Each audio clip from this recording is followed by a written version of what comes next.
¿Cómo están? Bienvenidos. Gracias por estar en nuestra sintonía. Al tiro vamos a comenzar nuestro Vía Pública conversando con Gustavo Huerta sobre el partido de hoy. Gustavo, gracias por acompañarnos en el comienzo de este Vía Pública. Gracias por la invitación, Juan Manuel. Califiquémoslo como valioso. Valioso el empate de la selección chilena 0-0 frente a la selección de Colombia en un reducto muy difícil, en Barranquilla, con alta temperatura, con alta humedad, con situación adversa para todas las selecciones, que incluso afectó a su propia selección de acuerdo a cómo se dio el partido, las circunstancias del juego. Digo valioso, por ejemplo, si Chile se hubiese generado muchas ocasiones de gol y hubiese tenido, no sé, se podría haber desperdiciado 3 ocasiones clarísimas de gol, uno dice, no, teníamos la opción de ganar y no hubiésemos estado lamentando. No, fue al revés. Ya, okay. Las ocasiones más claras las tuvo la selección de Colombia, transformando a Claudio Bravo como la figura del partido. Claudio Bravo que salió lesionado. Tuvo un par de tapadas extraordinarias. Extraordinarias en el primer tiempo, un cabezazo a Murillo, un defensor central, a Borja después que le pegó de primera prácticamente entrando en la chica, con una muy buena reacción, con una tajada muy difícil. Fue la figura del partido. Claramente eso marcó el trámite y donde Chile jugó defensivamente muy bien. Un partido muy correcto en ese sentido. Ahora, ofensivamente careció de profundidad, tuvo muy poco peso. Los primeros, yo diría, 25 minutos del primer tiempo jugó Chile bien e incluso logró algunas aproximaciones, tuvo algunas llegadas con Arturo Vidal, con Jan Bosellur, por ejemplo, y eso de alguna manera... vamos al compacto. Veamos al tiro del compacto entonces. Vamos de inmediato y ahí vamos y seguimos comentando, por supuesto, con lo que ocurrió, gracias a la transmisión y dándole el fútbol mexicano, el Ovallino, el ex defensor de la Universidad Católica. Mira, el primer tiempo no jugó tan bien, Rocco.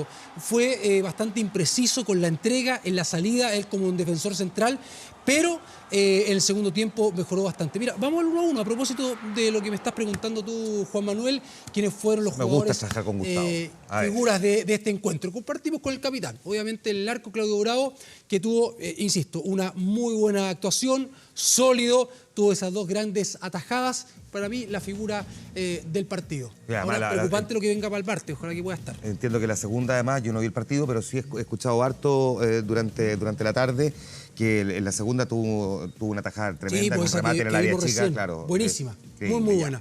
Vamos con la línea defensiva, con el lateral derecho, con Mauricio Isla. Partido correcto.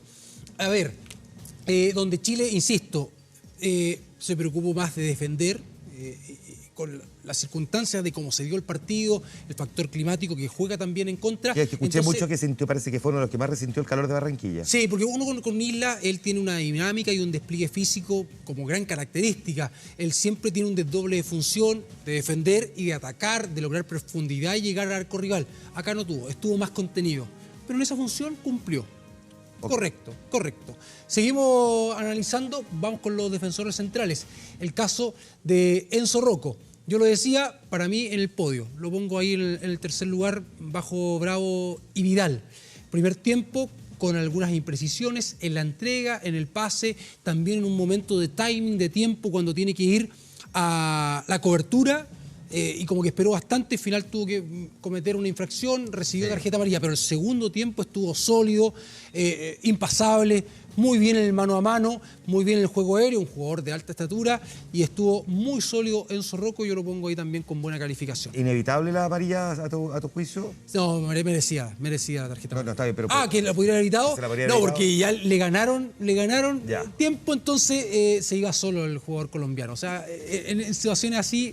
tuvo que cometer la falta, finalmente. Su compañero de saga, Gonzalo Jara, tuvo bien, un buen partido, también con algunas imprecisiones en el primer tiempo, pero después se afirmó. Yo creo que el hecho de que Chile haya jugado muy bien defensivamente, que haya estado muy bien parado y que le haya costado a la selección colombiana entrar y tener, no sé, muchas ocasiones de gol, se debe finalmente al buen juego que tuvieron los 2 defensores centrales. Y esto... Bueno, para el pelotazo escuchaba así. Sí, lo que pasa es que muchas veces en ese querer salir, tener una salida limpia, como se empezaron a equivocar, ya mejor que se pierda allá arriba y que no nos puedan pillar acá. Pero, por ejemplo, a propósito del buen juego de Rocco, le hicieron la pregunta a Juan Antonio Pizzi en conferencia de prensa, porque ahora vuelve del castigo Gary Medel. Y Gary Medel hace dupla de central con Gonzalo Jara. Pero estará ausente Charles Aranguis por suspensión. Le preguntaron, a propósito del buen nivel de Rocco, ¿podrá seguir Rocco como titular con Gonzalo Jara y que Medel juegue como volante central? Y Pizzi dijo, mira, si me apura, yo lo sigo poniendo como defensor central, que es su puesto en la selección, no su puesto natural es de volante central. Pero hay días para evaluar. Vamos a ver qué pasa con eso. Seguimos con el 1-1, vamos con Eugenio Mena, con el lateral izquierdo, que partido correcto también, pero a mí me gustó Mena, ¿por qué? Porque los últimos encuentros con la selección chilena había estado bajo. Por ejemplo, cuando con Ecuador estuvo muy solo también y jugó todo el equipo mal, estuvo tan bajo que incluso perdió la titularidad, poniendo a John Bosellur en ese rol de lateral izquierdo en el partido frente a Perú. Y por algo perdió esa titularidad, pero acá jugó mucho mejor, así que yo propongo peldaño más arriba a Eugenio Mena. Ya, y entiendo que cumplió el rol mucho más que correctamente desde el punto de vista defensivo, pero Exacto. no se tenía contemplado que tuviera este desdoblamiento, digamos, de ataque. Por lo tanto, el que lo critica por eso, digamos, habría que considerar que no estaba planificado que fuera ese el rol. O pudo haber estado planificado, pero yo siempre digo circunstancias de partido. Así como se dio, estaba muy difícil subir, o sea, en ese sentido ya sabéis que prefiero cuidarme acá, porque además, quien lo ayudó en esa función muchas veces era Jan Bosellur, que tiene despliegue, que tiene esa dinámica para el ida y vuelta, y lo hizo. Lo hizo. Muy pocas veces pillaron tanto a Isla como a Mena con inferioridad numérica en el mano a mano. Que muchas veces pasó en otros partidos y así es muy difícil defender. Entonces, en ese sentido también hubo buena labor y después lo vamos a destacar tanto de Fuenzalía como Bosellur ayudando a los laterales. Vamos con el mediocampo, con este tridente que a cualquier selección le gustaría tener, a cualquier equipo. Me refiero a Aránguiz, Díaz y Vidal, partiendo por Aránguiz. Y también lo habíamos comentado en la previa. Cuando se ha dado estos bajos rendimientos de la selección chilena en el último tiempo, coincide con un bajo nivel individual de estos tres hombres. Entonces era importantísimo que tuviesen una mayor solidez, un mejor rendimiento. Y Aránguiz cumplió, pero esta vez más como, otras veces también lo ha hecho, bien de obrero, bien de como trabajador, ayudando harto en la marca a Marcelo Díaz. En este partido no hubo tanta trascendencia ofensiva. Eso te iba a decir, que parece que, digamos, en el área rival no lo vimos mucho. Exactamente, porque es un jugador que llega a tu área. Lo mismo que Arturo Vidal, claro. No tanto Marcelo Díaz. Fue por que se tuvieron que parar defensivamente de mejor manera, que no los pillaran mal parados, que no les ganaran la espalda, que no estuviera tanto Aránguiz como Díaz viendo el arco de Chile de manera frontal, que es cuando tenéis que empezar a perseguir a los rivales. Acá muy bien parado. Lo mismo Marcelo Díaz, que seguimos analizando, que ha perdido quizás en el último tiempo esa buena entrega. Le costó el primer tiempo. Yo creo que, mira, como hablábamos recién, que le costó a Rocco, a Jara, quizás tiene que ver con el estado del campo de juego, que estaba el pasto muy corto, lo cortaron de nuevo pocos minutos antes del partido, corría harto la pelota y eso le costó. Pero el rey del pase corto. Más que correcto el de Marcelo Díaz. Y Arturo Vidal, yo lo puse en el podio, en el segundo lugar. Lo que contagia Arturo Vidal. Es impresionante el tema del factor anímico, de esa hambre de querer jugar, de querer marcar, de querer atacar. Vidal la pudo hacer este partido, el hecho de llegar a las dos áreas. Lo vimos también el compacto de marcar, de defender y también de atacar. No se cansa nunca. Ya, eso te iba a preguntar, porque una de las cosas que sí escuché en algún programa de radio cuando venía camino al canal es que Arturo Vidal sí, de alguna manera, estuvo un poco contenido producto del clima y por lo tanto tratando un poco de ahorrar energía, porque este es un clima muy, muy demandante, ¿no? Sí, ahora, de acuerdo a sus características, no sé si tan contenido, porque finalmente es un tipo que quiere Arturo seguir, Vidal, claro. que quiere jugar. Lo preocupante es lo del martes, porque salió lesionado. Hizo una declaración después del partido y dijo, mira, no sé cómo estoy, no sé mi lesión, pero voy a jugar igual. Ya, ok. Ahora, con Arturo Vidal uno puede pensar que podría ocurrir, claro, si un desgarro es muy difícil que juegue, tendrá que hacerle unos exámenes médicos de rigor, pero recordemos que Arturo Vidal volvió a jugar, volvió a entrar a una cancha antes de un mes de una operación no menor. Sí, es verdad. Eso fue antes del Mundial, entonces con Vidal todo se puede. ¿Quiénes nos van quedando? A ver. Fuenzalía, vamos con el Chapita más Fuenzalía. arriba que Fuenzalía. Mira, me gustó el primer tiempo. Chile cuando todas esas aproximaciones, esas ocasiones de gol, cuando te comentaba que me gustó esos primeros 25, 30 minutos, fue cuando Chile atacó y complicó a Colombia por el sector derecho. Y ahí tuvo, sí, mucha relevancia José Pedro Fuenzalida. Ataque y también defendiendo, haciendo un muy buen tándem. Dupla con Mauricio Isla. Vamos con Eduardo Vargas, un partido ingrato con Vargas. A ver, Vargas se le ha criticado que no ha tenido un buen juego, un buen rendimiento en los últimos partidos de la selección. Eso es cierto. Ha tenido poca regularidad, poco ritmo competitivo porque ha sumado muy pocos minutos en el fútbol alemán, en el Hoffenheim. Ha jugado muy poco, no es titular, ingresa algunos minutos y eso quizás le ha jugado en contra cuando ha venido a jugar por la selección chilena. Y hoy día muy solo. Pero las peleó, las luchó, las peleó todas. Y cuando vimos el compacto, la ocasión más clara que tuvo la selección chilena nació de pies de Eduardo Vargas, que estaba defendiendo casi en área propia y corrió más de 40 metros, eludiendo incluso a dos colombianos, se dio para Fuenzalida y pudo haber sido el único gol del partido. Yo creo que partido ingrato porque estuvo muy solo y porque Chile se preocupó más de defender que de atacar. Por eso le costó. Pero dirías tú que comparativamente a sus desempeños en partidos anteriores... Yo creo que está al debe todavía. ¿Todavía está al debe? Sí, pues, recordemos el goleador del periodo de Sampaoli, por ejemplo, goleador de las dos últimas Copa América, fue el goleador de la Copa América acá en Chile, donde logró el título de campeón, y fue el goleador de la Copa América Centenario por algo, porque es un muy buen jugador, tiene una capacidad goleadora importante, pero ha estado en deuda en los últimos partidos. Y Jan Bosellur, casi lo mismo, con quizá un peldaño más abajo de José Pedro Fuenzalida, pero también podríamos decir que correcto, enfatizando el tema defensivo, que ahí le costó. Ahora, si tú me preguntas, Bosellur a mí me gusta mucho más jugando como lateral izquierdo que en una posición por esa zona más arriba. Pero acá, por la ausencia de Alexis Sánchez, es que tuvo que poner a Bosellur más arriba y tuvo que jugar Mena como lateral izquierdo. Entiendo sí que Bosellur terminó reventado. Es que yo creo que eran muy cansados. O sea, ese desgaste implicó, más allá de una lesión que pueda tener muscular o algo así, Arangui, Vidal, tiene también que ver con el desgaste que provocó un partido en un reducto, en una ciudad con las características climáticas que tiene la ciudad de Barranquilla. Que incluso cuando yo te comentaba recién que pudo haber afectado al equipo local, por ejemplo, en los últimos minutos no se dio una selección Colombia que te metiera en el área, porque ellos también estaban cansados. De hecho, hay un momento que grafica esto, que es cuando ese contraataque de Eduardo Vargas, se desgarra un jugador Mina, si no me equivoco, jugador colombiano, y tú dices, ya vamos empatando a 0, quedan pocos minutos, listo, salgo por detrás del arco, hago el cambio rápido y se demoraron. Como aguantemos un poco. Yo creo que eso también te marca lo que pudo haber afectado a las dos selecciones. Oiga, compañero Gustavo, una palabra para Johnny Herrera, para Felipe Gutiérrez y Pedro Pablo Hernández también. Sí, Johnny Herrera entró muy bien. Entró bien, transmitiendo seguridad, personalidad, y tuvo esa tapada que vimos al compacto ante el tiro de James Rodríguez, un tiro no fácil. Los arqueros siempre te dicen, te pica el balón un poco antes de tus manos, te cambia la velocidad, la dirección, es dificilísimo, y estuvo muy sólido, me gustó, estuvo bien.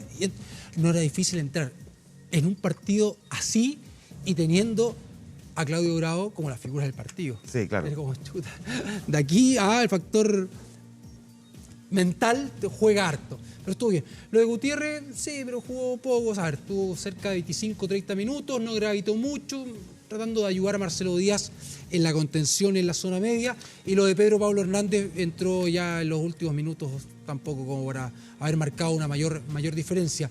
Y respecto a lo de Juan Antonio Pizzi, yo creo que, era difícil con la ausencia de Alexis Sánchez, tener que mover piezas, tener que hacer cambios, y se la jugó con poner a Eugenio Mena como lateral izquierdo de titular y con Bosellur más arriba, y le resultó. Yo creo que en términos defensivos fue un partido bueno. Ahora, lo que uno podría, no sé si criticar, pero de acuerdo al paladar, uno recuerda, no sé, últimos partidos jugando la selección chilena de visita en Colombia, ya sea en Barranquilla o en Medellín, se acuerda del proceso de Bielsa, Sampaoli, es distinto.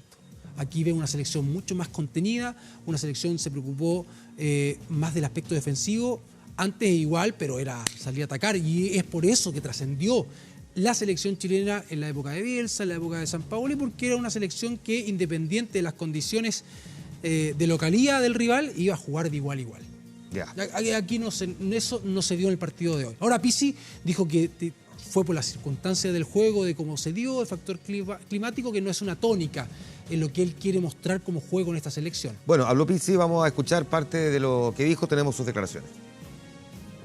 El desgaste es imposible para mí predecir si va a afectar o no para el próximo partido. Lo que tenemos que hacer ahora desde hoy mismo, incluso desde el tratamiento que están haciendo ahora los jugadores en el vestuario, es recuperarnos lo antes posible, quitarnos los dolores, los golpes, las contracturas. Con respecto a la convocatoria, también lo vamos a evaluar, no descartamos no solamente del medio local, sino de afuera. Nosotros tenemos reservados jugadores de afuera y pueden ser convocados si nosotros lo requerimos.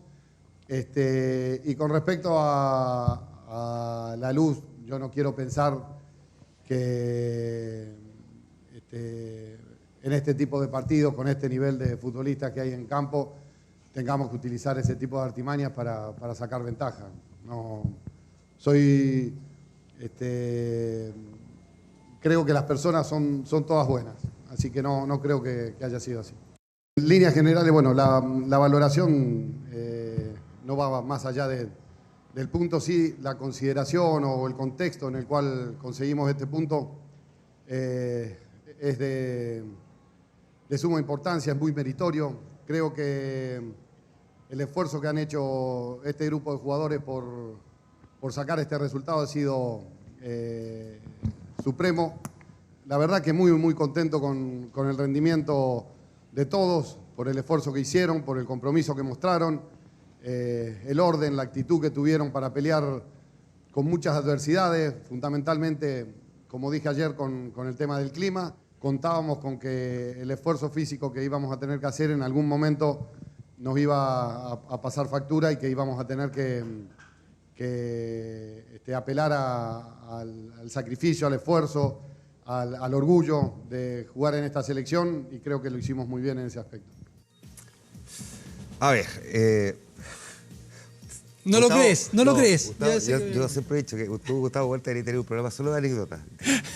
Porque uno podría pasarse horas de horas conversando sobre anécdotas del fútbol. Explícame, por favor, lo que pasó en el camarín hoy día y, por favor, ponle el contexto de otras historias que me estabas contando. Bueno. Se cortó la energía eléctrica en el camarín de Chile.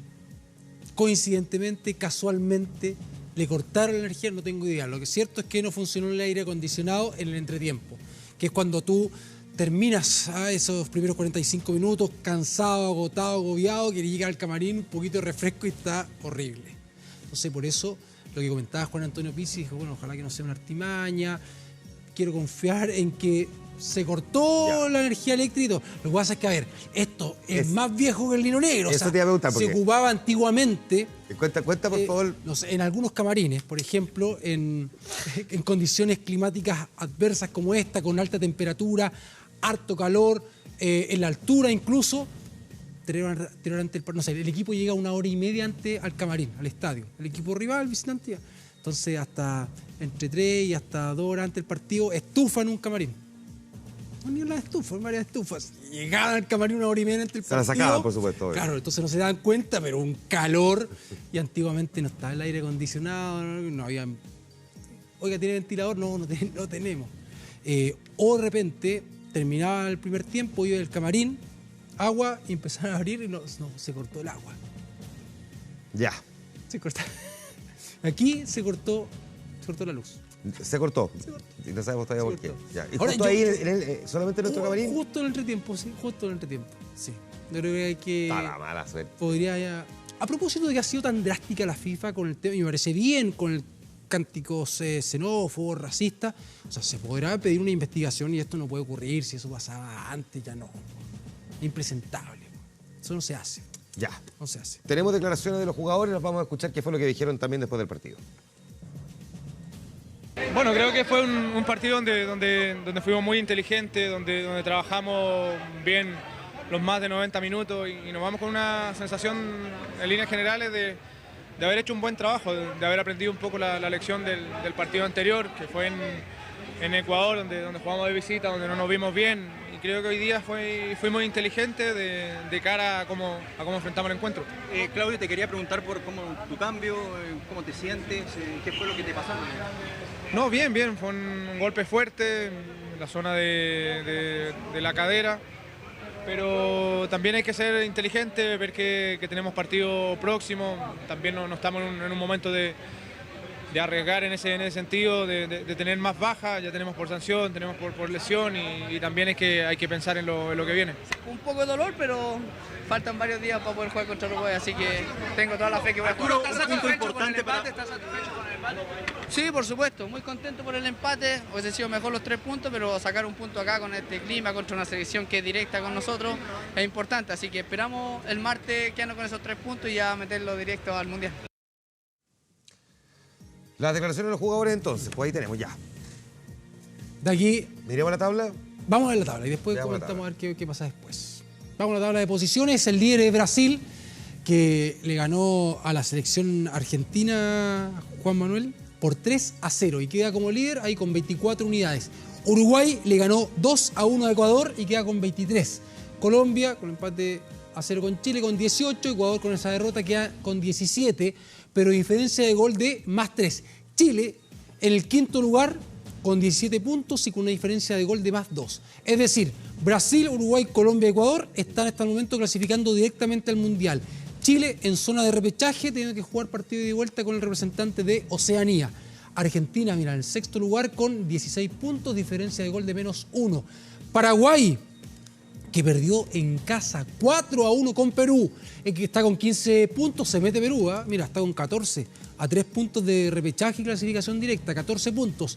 Y abajo, ya esto, bueno, no tienen para mí nada que hacer. Venezuela goleó a Bolivia 5-0 y dejó colista a Bolivia. Ahí está, Venezuela con 5 puntos y Bolivia con 4. Esa es la tabla de posiciones, jugadas 11 fechas de estas clasificatorias.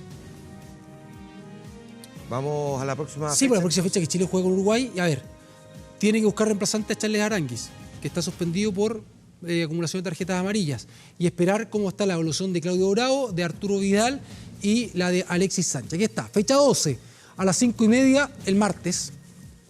Bolivia con Paraguay. Mismo día, Ecuador-Venezuela. Martes, 8:30, Estadio Nacional.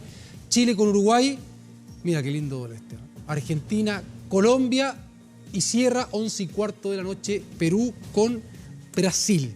Para la fecha 12 que se juega el día martes. ¿A qué era el partido de Chile? 8:30. 8:30 de la noche. 20-30 horas en el Estadio Nacional.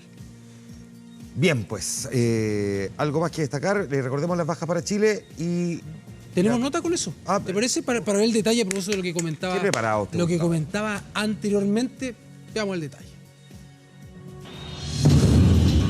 Recibió la primera tarjeta amarilla del partido para Chile y fue la más dolorosa, y aunque después salió lesionado, la amonestación lo dejó inmediatamente descartado para el encuentro de Uruguay y será una de las bajas sensibles para el mediocampo de Pizzi.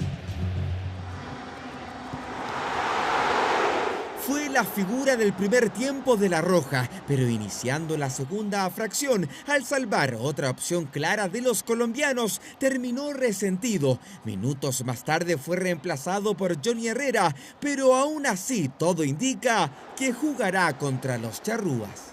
Tuvo un golpe en la cadera.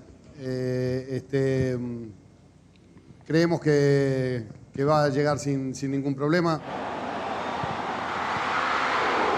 Arturo Vidal fue otro de los que salió de la cancha en camilla, lesionado, aunque a pesar de ello, Juan Antonio Pizzi no lo descartó para el próximo duelo el martes en el Estadio Nacional. Se le olvida y trata de hacer las mismas cosas que hace cuando está en perfecta forma, y eso a nosotros nos da mucha tranquilidad de cara al futuro, porque sabemos que incluso con contratiempos que puede tener él físicamente siempre está disponible.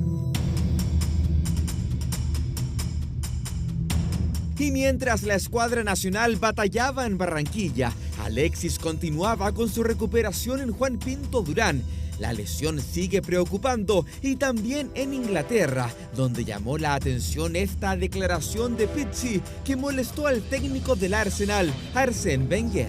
El informe médico habla de una pequeña lesión que es propicia para esperar a ver cómo evoluciona en estos días. Estoy absolutamente seguro de que están en serio peligro de tomar una decisión suicida. Podría dañar su futuro y tenerlo inactivo por 2 o 3 meses. Fabián Orellana por un esguince de tobillo y Edson Puch por una tendinitis rotuliana también serán bajas ante los celestes este martes. Eso sí, se espera el ansiado retorno después de 4 fechas de Gary Medel. Ahí está. Esperando pronta recuperación, Vidal, Bravo y lo de Alexis Sánchez también. Juan Manuel. Gustavo, desde muy temprano trabajando hasta vía pública. Gracias, amigo. Gracias, que esté muy bien. ¿Te toca el fin de semana, no? No. Oso. Ya. Gracias a Gustavo. Que estés bien. Chao. Nosotros vamos a continuar. Tenemos información importante que dar a conocer a esta hora. Ahora. Esa noticia es de la triste confirmación de la muerte de Leonard Cohen, una tremenda figura de la música. Lo anunció ya la página Facebook de este cantautor canadiense. Murió a los 82 años. No se sabe exactamente cuáles fueron las causas de su muerte. Una de las figuras más célebres, no solamente de la música canadiense, del mundo. Una de las figuras más respetadas. Una leyenda verdaderamente desde la perspectiva de la poesía, de la novela y también de la música. Un tipo que desarrolló una tremenda carrera explorando numerosos temas. Se preocupaba de la sexualidad, o de la política, de la religión. Hablaba de las relaciones personales, por ende, del aislamiento. Con una voz inconfundible. Mire, escucha a Leonard Cohen.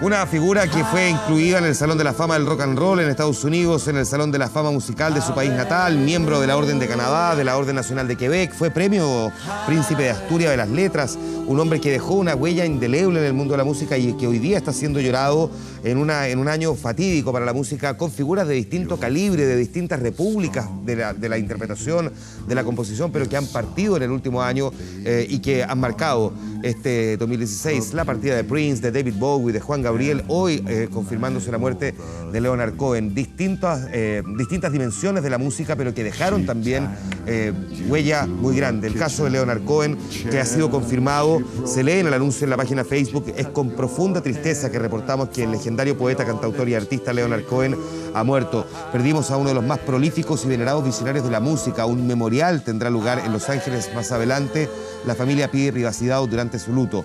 Insisto en que hasta ahora no se conocen las causas de la muerte de Leonard Cohen, uno de los más influyentes representantes de la generación de músicos que surgió entre los años 60 y 70. Probablemente solo Bob Dylan, según la opinión de los que saben, tuvo una influencia equivalente o similar a la de Leonard Cohen en su época. Paul Simon también en su momento, claro que también desde otra óptica. Johnny Mitchell, que también lo igualó de alguna manera como poeta, pero definitivamente Leonard Cohen, una figura que muchos decían debía haberse llevado también el Nobel. Un hombre que nació en septiembre de 1934 en la provincia canadiense de Quebec, que empezó a tocar la guitarra siendo muy joven y poco después se inclinó hacia la poesía cuando descubrió la obra del poeta español Federico García Lorca. De ahí esa cercanía que tiene precisamente también con España, una figura que en estos momentos en España está siendo recordada en prácticamente todos los portales y en los programas de televisión que están al aire a esta hora ya de madrugada en España. Leonard Cohen, no solamente cantautor, sino que poeta, que había publicado hace muy poco un disco en el que se declaraba en ese mismo álbum, preparándose para el final de su vida. Una figura que tuvo canciones tan famosas como Susan o I'm Your Man, que muere a los 82 años y, como lo decíamos, confirmado en su página en Facebook. No hay más información que esta que les estamos entregando. Una figura que además publicó varias novelas, sus libros de poemas también más famosos, Flores para Hitler, probablemente es el que más se va a recordar, que es de la década de los 60, 1964, y novelas como, por ejemplo, Beautiful Losers, de un par de años después. Tan prolífico entonces en el mundo de las artes y por lo mismo también tan recordado y tan sentida su partida. La muerte de Leonard Cohen a los 82 años que hemos conocido esta noche. Con su música nos vamos a ir a la pausa. Seguiremos hablando de él más adelante en el programa. Volvemos.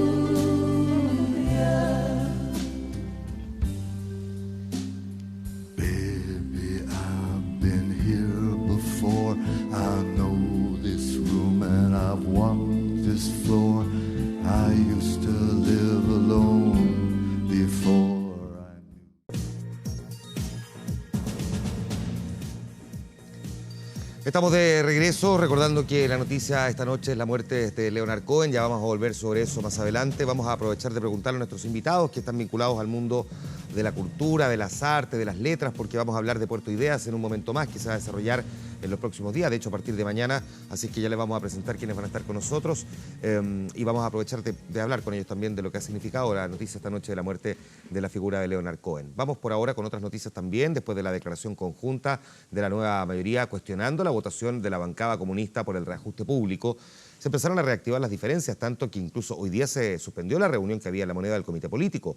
Ahora es el Partido Comunista el que está pidiendo un gesto de los timoneles para rectificar la supuesta deslealtad y buscar un eventual acuerdo. Con más de 8.000 personas en Santiago y hasta con un ataúd, además de la representación de la muerte sobre los huevos fritos de Plaza Italia, los empleados del sector público se movilizaron tras casi 2 semanas infructuosas y con 2 fracasos de las propuestas en el Congreso. Aquí y ahora estamos dispuestos a sentarnos. No es nuestra intransigencia la que detiene el paso, pero no puede ser con la misma disposición que nos sentamos hasta ahora. No puede ser para que nosotros lleguemos a decir de manera servil: sí, ministro, estamos de acuerdo, no se puede más. Eso no va a ocurrir. Eso mientras en La Moneda iniciaba la cuenta regresiva para que los presidentes de partido llegaran a una reunión con el comité político. Sin embargo... No, ya le comunicamos al gobierno que en las actuales circunstancias nosotros no vamos a ir a la reunión de hoy día. La reunión de las 2 de la tarde no se va a realizar. Los temas de los partidos los tienen que ver los partidos. A nosotros no nos corresponde inmiscuirnos en la relación y en cómo ellos organizan sus diálogos internos, pero evidentemente esperamos que podamos avanzar lo que tenemos que avanzar, que es encontrar soluciones a los distintos desafíos y problemas que tenemos. No traten de hacer de esto un debate de lealtades con el gobierno, porque no ese es el debate. Temas que al menos hasta ahora habrían provocado que no exista una postura única para respaldar el reajuste, situación que no pudo ser analizada en La Moneda, pero sí en la casa de la senadora Allende, donde llegaron todos los timoneles oficialistas, menos uno, el diputado Tellier, quien a esa hora se reunió con su partido para fijar las exigencias que permitirían retomar el diálogo. Tiene que haber un proceso de esclarecimiento de las expresiones vertidas por los demás partidos de la nueva mayoría en torno a nuestro partido. Yo no le estoy achacando a nadie. No quiero ver detrás de la declaración que hicieron los partidos de la nueva mayoría una operación política, porque si eso existiera sería muy complicado. El Partido Comunista expresamente señaló que iba a consultarlo con su bancada. Sin embargo, ya existiría otra diferencia en la forma que se abordará el conflicto con los trabajadores. Me parece insólito que un gobierno no tenga la capacidad para dialogar con los trabajadores. No tiene mucho sentido sentarse a conversar si no existe una fórmula que cuente con el apoyo parlamentario, porque si no, no hay ley. No sé en cuánto, pero vamos a salir. Distanciamientos en la nueva mayoría que podrían ser solucionados durante los próximos días, pero que sin embargo no significan una solución inmediata para los funcionarios del sector público que mantienen paralizados sus servicios. Mientras tanto, y como consecuencia de esta misma movilización, el Ministerio de Salud tuvo que declarar alerta sanitaria en las regiones metropolitanas del Biobío y Valparaíso ante la suspensión de atenciones en salud y también la acumulación de basura en las calles producto del paro de los trabajadores del sector público. Una medida que apunta a garantizar el retiro de enormes volúmenes de basura en las calles y la atención de pacientes en los distintos servicios de salud en los que esta ha sido suspendida. En la práctica, esta resolución permite la contratación de estudiantes de medicina, enfermería y también kinesiología en sus últimos años de estudio, además de trabajadores o exfuncionarios acogidos a retiro, entre otras cosas. Según informó la ministra de la cartera, se instruyó a los directores de servicio poner énfasis en las urgencias, las prestaciones GES y también las atenciones oncológicas.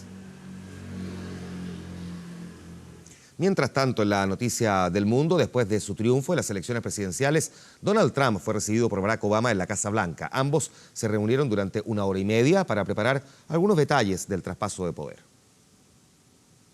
Lo había criticado por hacer campaña en vez de preocuparse por el país y puso en duda su lugar de nacimiento. Y él respondió cuestionando sus cualidades para llegar a la presidencia. Pero aunque se dijeron de todo, nunca se habían conocido personalmente, hasta ahora. Aunque el presidente Barack Obama hubiera preferido que no fuera Donald Trump a quien tuviera que recibir en la Casa Blanca, hoy sostuvo el primer encuentro con su sucesor. Fueron 90 minutos en los que aprovecharon de abordar detalles del traspaso de mando, temas domésticos y de política exterior. I want to emphasize to you, Ms. President-elect, that we now are going to want to do everything we can to help you succeed, because if you succeed, then the country succeeds. We really, we discussed a lot of different situations, some wonderful and some difficulties. I very much look forward to dealing with the president in the future, including counsel. He explained some of the difficulties, some of the high-flying assets, and some of the really great things that have been achieved. Pero mientras Obama y Trump afinaban detalles de la transición del poder, afuera de la Casa Blanca comenzaban a congregarse los primeros manifestantes. La misma escena se repitió en distintas ciudades, pero de manera mucho más masiva. Miles de personas, mayoritariamente jóvenes, salieron a manifestarse y bloquearon calles para mostrar su oposición hacia el nuevo presidente. En Nueva York, la marcha llegó hasta el frontis de la Torre Trump y en algunos campus universitarios los estudiantes no fueron a clases para protestar. This is not the man I chose to represent me. We are divided as a country, but we can come together with love. To free the people of America from oppression, from a horrible man. He is a racist, he is a sexist, he is a neo-Nazi, and he does not deserve to run our country. Aunque también tuvieron desencuentros durante la campaña, Trump se reunió en el Capitolio con el republicano y líder de la Cámara de Representantes, Paul Ryan. El multimillonario prometió lograr grandes cosas para el país gracias a la mayoría con que contará en ambas cámaras. El desafío que comienza el 20 de enero, que será el día en que asuma entonces Donald Trump como nuevo presidente, el número 45 de Estados Unidos. Volveremos a hablar de cultura, vamos a hablar también de Leonard Cohen, cuya muerte hemos conocido esta noche. Vamos a ir a la pausa comercial. Antes, bueno, te quedaste con... Vamos a conversar con invitados que además van a participar ahí. John Lee Anderson, periodista estadounidense, colaborador en The New Yorker. Muchas gracias por estar aquí, bienvenido. Buenas noches. Acabo de hacer una síntesis casi ofensiva de su currículum, pero así optimizamos el tiempo. Pero ya sabemos quién es. Lo mismo con Oscar Contardo, escritor y periodista, columnista en el Diario La Tercera y en Revista Caras. Lo mismo, Oscar, tu currículum es bastante más extenso, pero en virtud del tiempo... Mucho más, en realidad. Gracias. Gracias por estar allá, bienvenido. Y Pablo Chimanato, artista visual, magíster en artes visuales y doctor en filosofía en la Universidad de Chile. Pablo, también, gracias por estar aquí. Lo mismo para nosotros. Gracias. Hace un rato partíamos del programa hablando de la muerte de Leonard Cohen a los 82 años. No sabemos de qué muere, pero es una figura que marca el mundo del arte desde distintas repúblicas, ¿no? La literatura, la poesía, la música.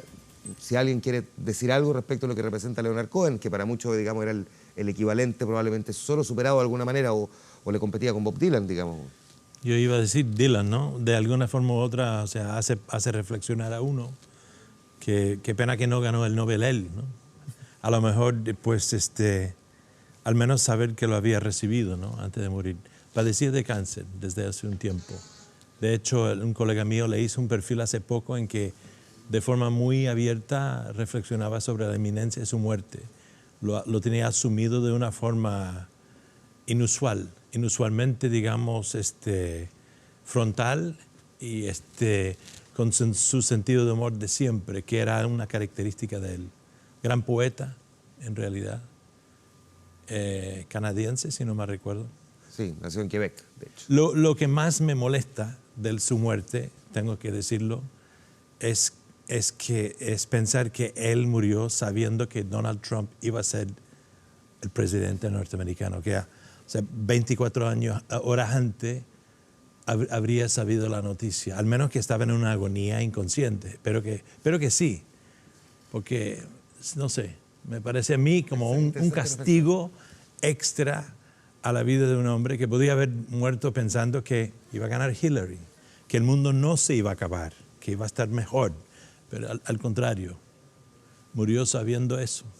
Me parece triste eso. Este proceso en el que él entraba en la etapa final de su vida, que ha reflejado de hecho en el disco que estaba lanzando, que de hecho está muy inspirado precisamente en eso, digamos, las lógicas en las que los artistas componen. Ya vimos lo que pasó con David Bowie este mismo año, también, digamos, de alguna manera cruzado bajo el mismo signo, ¿no?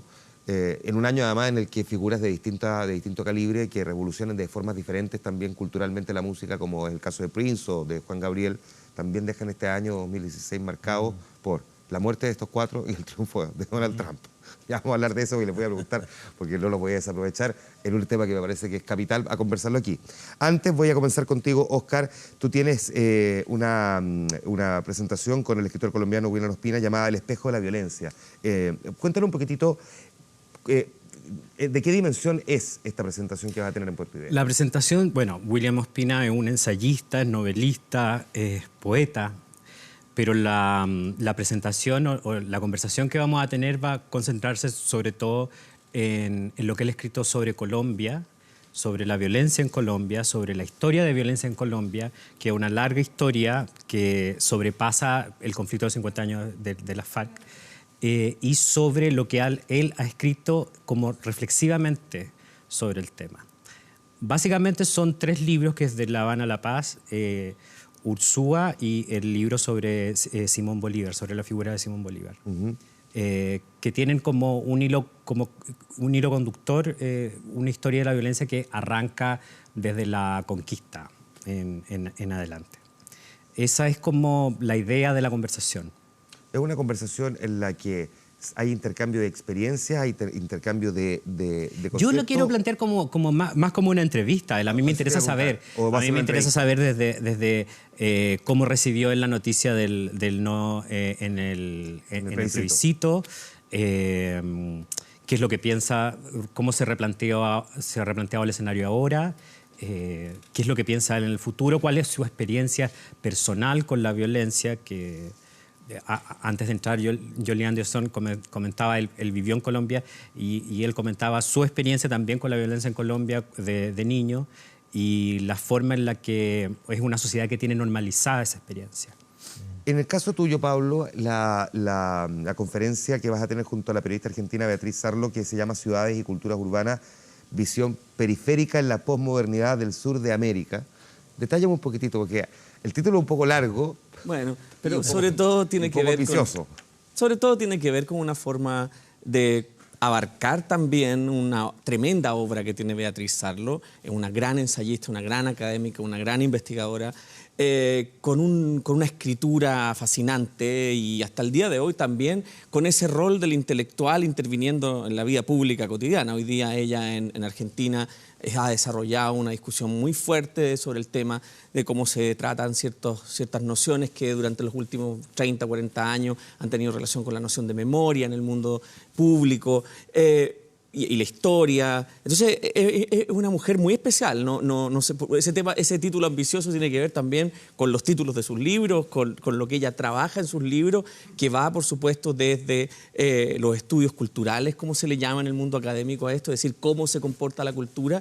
Y en esta presentación o conversación que vamos a tener, básicamente lo que vamos a hacer es recorrer su obra desde su experiencia de visión de la ciudad como un lugar privilegiado de manifestación de la cultura, no la alta cultura, sino que la cultura que se está armando en la vida de la ciudad. Ella tiene libros, digamos, donde está trabajando permanentemente estas mezclas que produce, por ejemplo, todo el comercio que rodea un mall, lo que se vende dentro, lo que se vende fuera, y cómo ella va recogiendo a partir de esa cosa como muy simple y cotidiana, incluso con imágenes, hay libros donde tiene sus propias fotografías, que ella hace de esto como material de análisis de la transformación de la vida del ser humano en las grandes ciudades. Pero en las grandes ciudades estamos hablando de Sudamérica. En este caso de Sudamérica. Ella tiene un libro que, digamos, en algunos libros trata específicamente de Argentina, por ejemplo. Eso te iba a preguntar, porque hay países que tienen muy, muy marcado esto que tú estás describiendo, y otros, en cambio, que parecieran haberlo borrado un plumazo, que probablemente puede ser mucho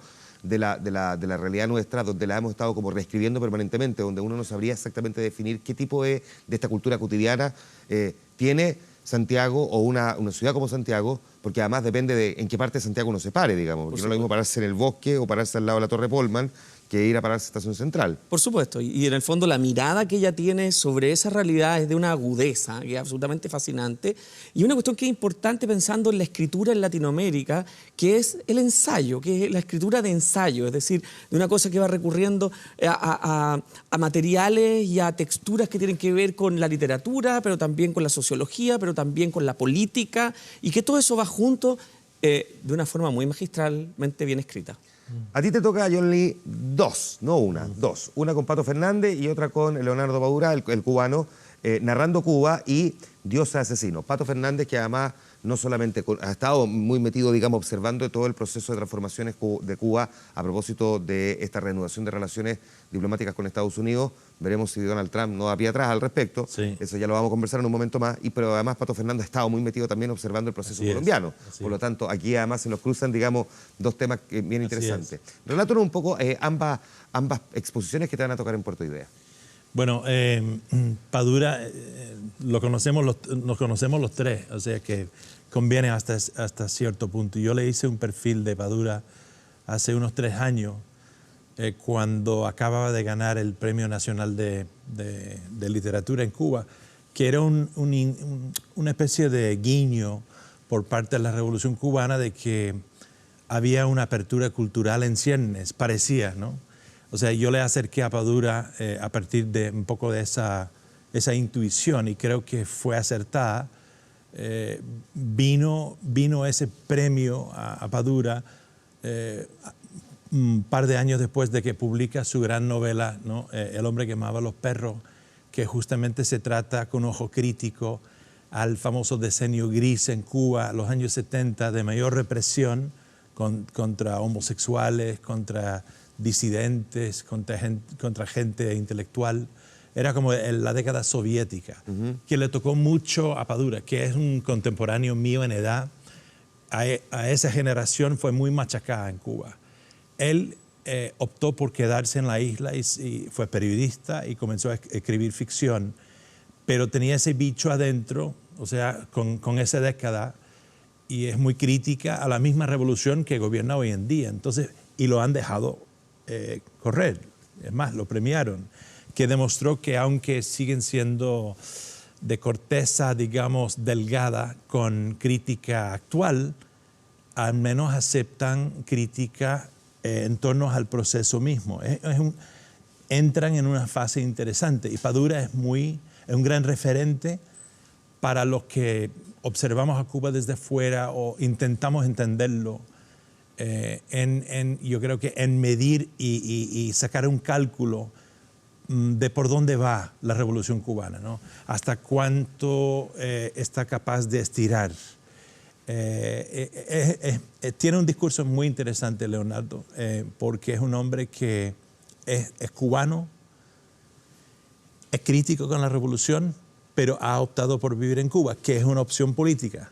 Entonces, rehúsa ser disidente, rehúsa ser utilizado, pero es una figura y reniega un poquito su condición de figura pública ya, porque reconoce que no hay cabida para muchos en Cuba, pero vive con la contradicción y con el éxito y con la aceptación mundial y el reconocimiento del régimen interno. Entonces, es un momento interesante, y él es una figura interesante por eso mismo. Entonces es un buen interlocutor para justamente tertuliar sobre estos cambios, este periodo de distensión de hace 2 años con Estados Unidos, las vísperas de Trump y qué es lo que va a venir.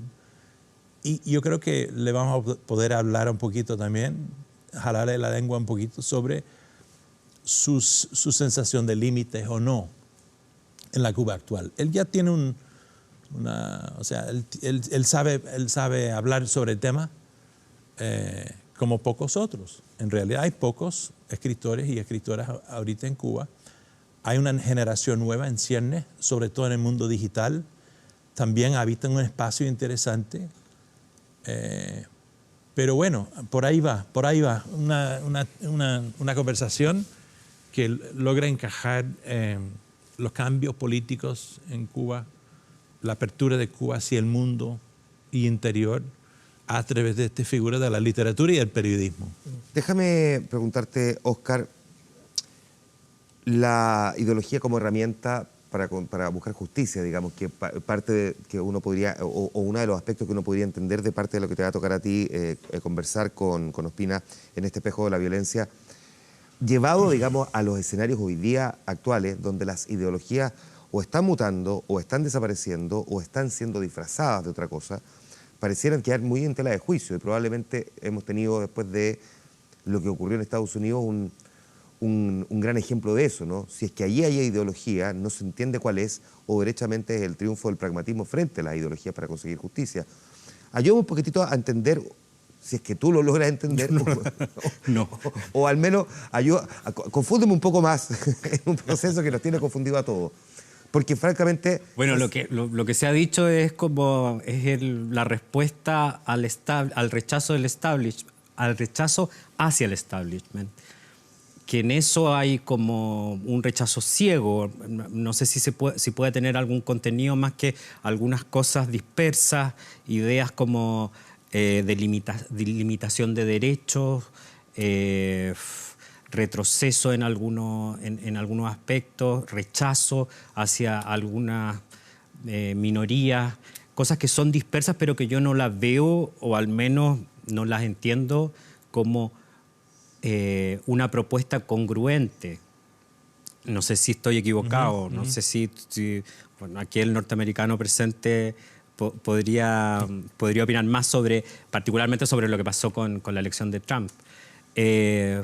Y se asocia a otros fenómenos como este fracaso de la encuesta, que significa más profundamente, no solamente como un instrumento, una herramienta, sino que más profundamente qué es lo que no está diciendo la gente, o a qué gente se le está preguntando, o qué gente está apareciendo invisible. Claro, hay subrepresentación y sobrerepresentación, claro. Y probablemente gente también que no tiene ningún interés en contar realmente lo que piensa y lo que va a hacer. Por ahí, claro, que es lo mismo que pasó en Gran Bretaña. Son movimientos reaccionarios. Yo estuve en Colombia durante el plebiscito en que sacaron el no.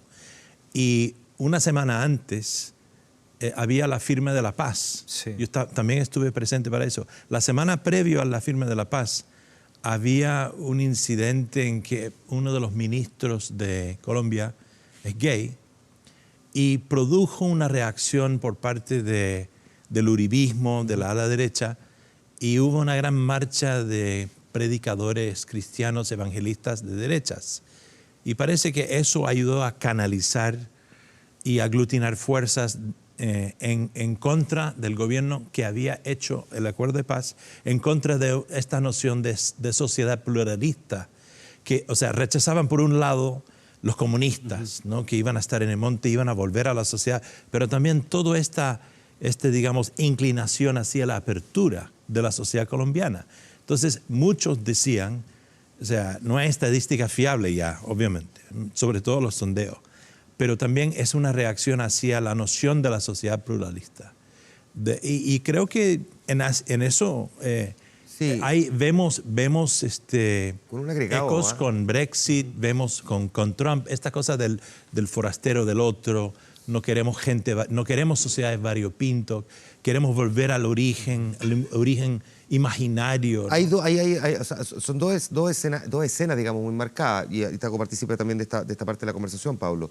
Una, este rechazo, como dice Óscar, al establishment, a todo lo que sea la élite, y en el caso de Colombia consideran a la élite también a la dirigencia de la FARC, porque ese acuerdo cupular entre la élite del gobierno o de los políticos y de quienes manejaron un grupo durante tantas décadas. Y por otra también esta, no sé si vuelta a las raíces o de querer más bien volver a encerrarse, el de estar dispuesto a volver a levantar un muro, el de los británicos con el resto de Europa, en el caso de quienes votan por Donald Trump.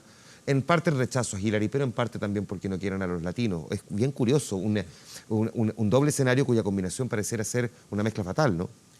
Yo creo que en el sentido del pluralismo me parece que es muy interesante de rescatar, porque cuando uno escucha que la población que votó por Trump sería la población con menos formación, a mí me provoca un sentimiento un poco complejo, porque cuando esas mismas personas votan por la persona que a ti te gustaría son ciudadanos. Y hablar de personas menos educadas como las que votarían por ellos es un efecto muy potente del populismo que está detrás de esta nueva, digamos, no ideología o post-ideología que no tiene ideología en el fondo. Es decir, simplemente una actitud reactiva, inmunológica a todo lo que es distinto a mí y que hace peligrar mi trabajo, a que ha transformado las costumbres de mi lugar o que implica un contacto con lo que sería lo externo. Por eso utilizar el concepto de inmunología es bueno, se usa mucho, digamos, en el ámbito de sociología y de antropología.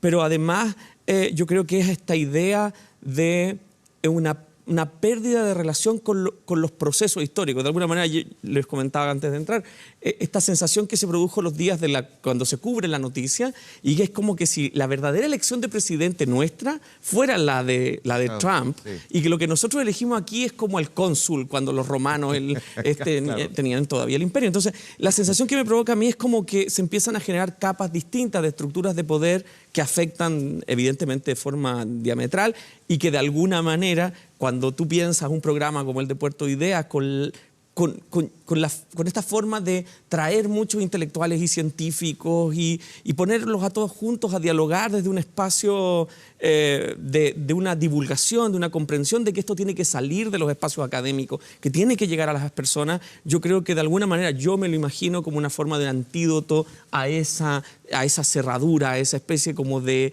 querer las culturas encerrarse en sí mismas y por eso, desde mi punto de vista, yo valoro que ese festival, por ejemplo, llega a 27.000 personas en la última versión. Y lo que tú tienes ahí es efectivamente gente que quiere conocer otras cosas. Y eso me parece que es tremendamente notable. ¿Qué es lo que decía Chantal Señorio en la entrevista que venía hoy publicada en The Clinic, donde decía, por eso es que es festival y se le pone ese título y además el que quiera llegar medio chambreado porque se toma una copa de vino, no tengo idea aquí, que en el fondo lo aprovecha tal cual como debiese ser, que esto no es una reunión de cúpulas intelectuales, sino que es una cuestión mucho más aterrizada, pero que al mismo tiempo se tiene que hacer cargo de los cuestionamientos que de alguna manera ha sufrido. Y déjame preguntarte, Óscar, porque claro, como que se tiende a asociar a que si es el mundo de la cultura tiene que estar completamente marginado y alejado de cualquier posibilidad de que aquí alguien vaya a concebirlo con la lógica del lucro, de que una marca de una multinacional como Coca-Cola se pueda asociar en algún momento a ese mismo evento.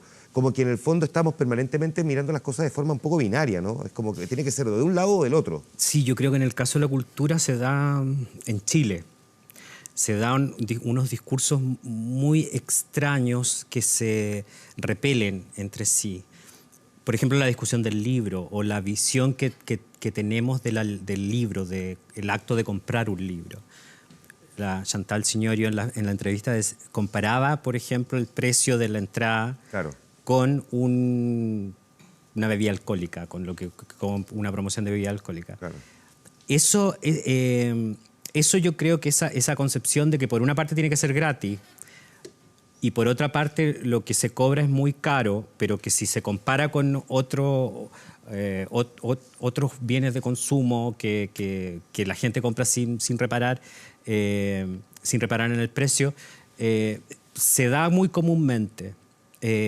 Hay una idea de lo que tiene que ser gratuito que a la vez se traslada a una queja persistente de lo que no hay, de lo que no existe, de que no existen librerías, de que hay más farmacias que librerías en Santiago y cosas por el estilo. Discursos como que chocan, pero que nunca se racionalizan de una forma más reflexiva sobre qué es lo que finalmente queremos en cultura como comunidad, a qué queremos acceder, en qué queremos gastar la plata. Si 200.000 pesos en un recital pop nos parece razonable y 5.000 pesos en un libro nos parece inalcanzable, un exceso, un gasto suntuario. Y ahí como que se mezclan como ideas preconcebidas sobre lo que es cultura, sobre que la cultura está en una élite, sobre la pertenencia o no pertenencia a esa élite, sobre la confusión entre élite y privilegio. Son muchas ideas que tienden a confundirse y a entramparse. Este festival, en sus distintas versiones, ayuda muchísimo, como diría uno en buen chileno, a abrir el seso.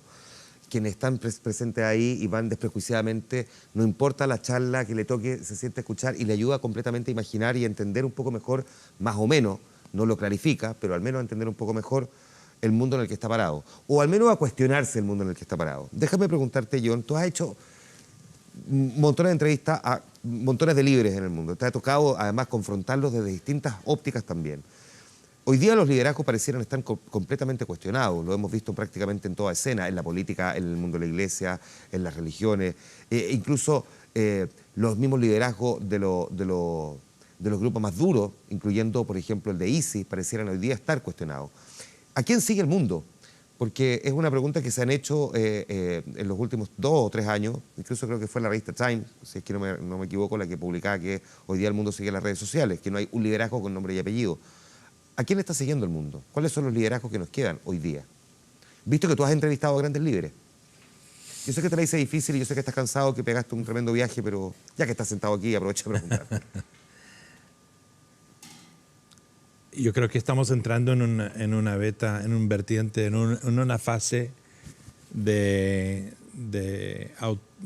los nuevos autoritarios. O sea, Trump se pliega a un mundo ya que empieza a ser, o sea, ya está encompadrado con Putin de Rusia. O sea, tienen algo en común. ¿Qué es eso? Es el poder absoluto o casi absoluto. Es decir, por primera vez en Estados Unidos vamos a ver un presidente que tiene los rasgos de un autoritario clásico, ¿no? De poder vertical, en donde el gabinete alrededor de él, o sea, uno solo tenía que ver su discurso de aceptación y ver el comportamiento, el lenguaje corporal de los que venían con él. El vicepresidente como un mayordomo, los mismos, la familia como neutralizados, pasivos, ¿no? Él con una falta de empatía total, pero nombrándoles por nombre y ellos reaccionando una vez que le daba el dedazo. Es monárquico su comportamiento. Él se siente cómodo en un mundo en donde no le responde nadie.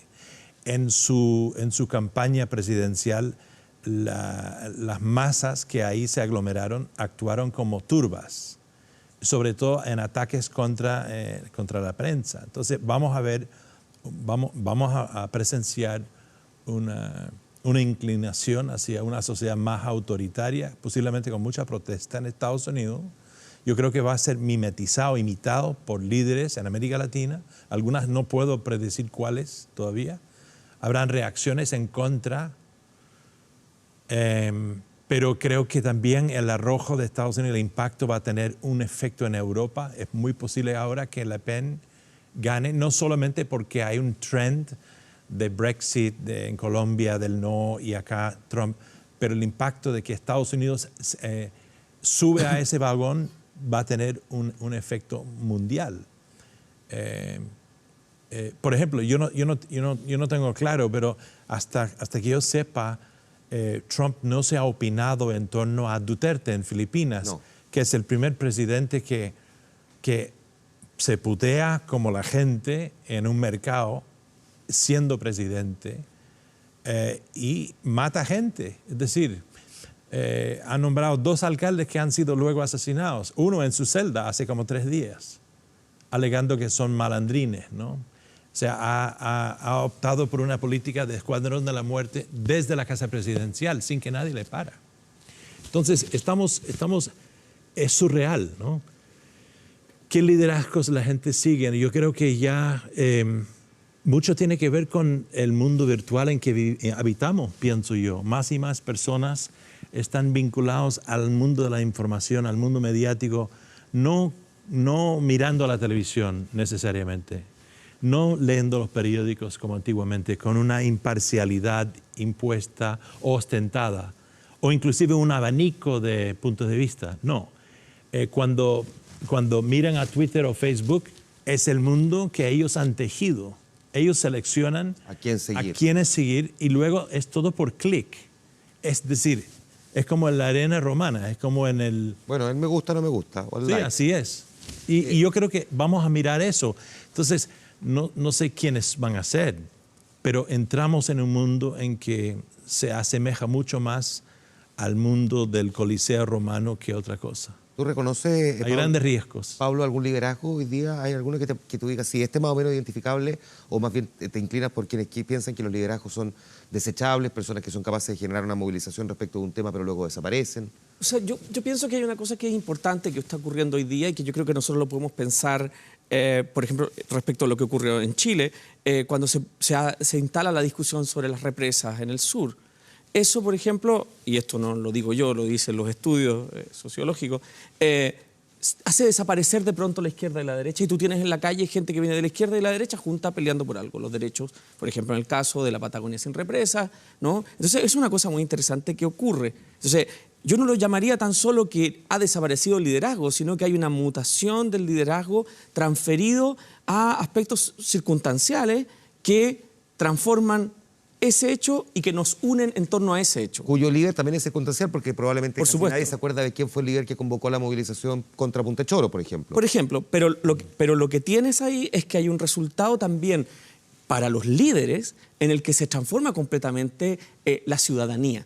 Y la ciudadanía, de alguna manera, está transformando a nuestros líderes. O sea, yo no solo me pregunto quién nos lidera, sino más bien, desde mi punto de vista, es cuánto de la transformación que viven las sociedades que se están adaptando a esta realidad informática o a esta realidad informativa implica que los líderes empiezan a mutar en sus opiniones, miden mucho más lo que dicen, buscan mucho más adecuarse, a tener mucho cuidado, porque una sola frase, por ejemplo, contra un animal es suficiente para que haga caer a un tipo que durante, no sé, los últimos 400 años a nunca nadie le importó si un animal tenía alma o no. ¿Me explico? Sí. Oscar.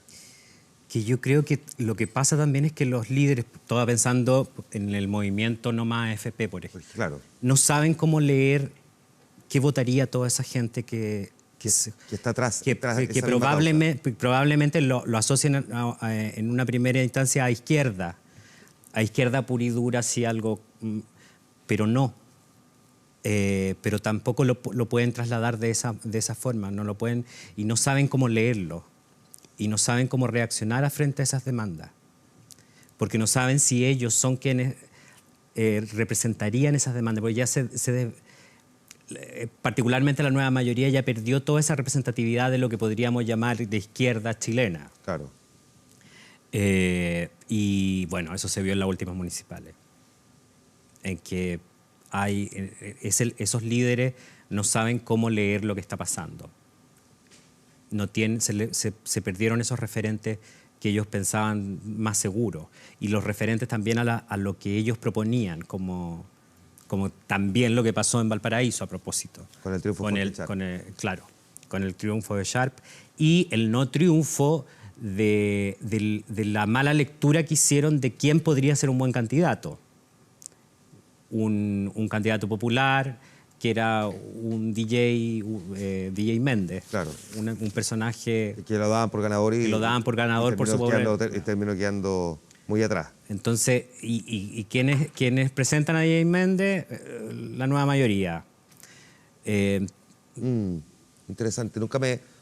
Nunca me había hecho más sentido esto de que hay un porcentaje de chilenos que no entienden lo que leen. Yo creo que ese porcentaje de chilenos que no entienden lo que leen son los políticos. Sí. Definitivamente. Bueno, eso es una parte muy importante. Pablo, Oscar, John Lee, gracias a los tres por haber conversado durante esta un poco más de media hora con nosotros aquí. Cruzamos hartos temas, porque además tenemos Donald Trump, Leonard Cohen y el Puerto Idea. Éxito los tres. Y las recomendaciones que vayan, ya vamos a estar hablando en todo caso durante mañana y durante buena parte del fin de semana de lo que está pasando ahí en Puerto Idea. Muchas gracias a los tres por haber venido a lanzar lo que van a tener. Nosotros vamos a ir a la pausa, volvemos a hablar de Leonard Cohen a la vuelta, actualizamos un par de datos también aquí en Vía Pública. Espérenos, no se vayan.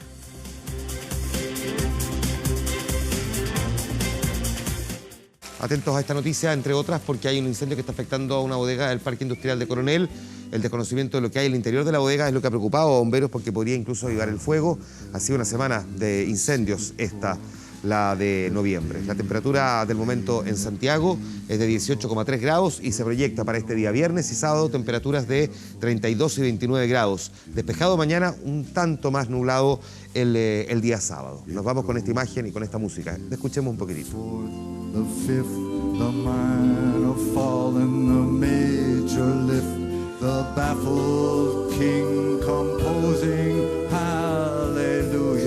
Murió esta noche Leonard Cohen a los 82 años, un hombre que nació en Canadá, en Quebec, premiado, porque no solamente es cantante, es novelista, es poeta, una figura que tiene una vasta trayectoria en el mundo del arte.